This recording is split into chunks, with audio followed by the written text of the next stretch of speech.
Hello viewers, welcome to my profile. কেমন আছো তোমরা? আশা করি প্রত্যেকেই ভালো আছো। আজকে আমি তোমাদের জন্য একটা প্রচলিত গল্প নিয়ে চলে এসেছি। গল্পের নাম সোনার স্পর্শ। একদা এক সময় একটা খুব লোভী ধনী মানুষ ছিলেন। সে একদিন একটা পরীর সঙ্গে দেখা পেয়েছিল।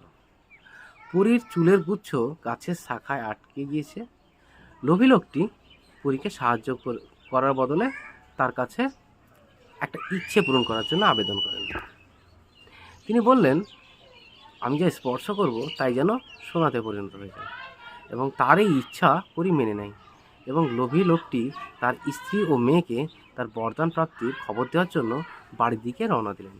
এবং পথে সব পাথর নুড়ি স্পর্শ করে এবং সোনায় রূপান্তরিত করতে করতে বাড়ি ফিরলেন। বাড়ি ফেরার পর তার মেয়েটি তাকে অভিবাদন করার জন্য দৌড়ে এলো। যেই তিনি মেয়েকে কোলে নিলেন, সে একটি সোনার মূর্তিতে পরিণত হলো। তিনি তার মূর্খতা বুঝতে পারলেন এবং তার কৃতকর্মের জন্য আক্ষেপ করতে লাগলেন। এই গল্পের নীতিকথাটা কি দাঁড়ালো? লোভ পতনের মূল কারণ। অসংখ্য ধন্যবাদ বন্ধুরা পাশে থাকার জন্য।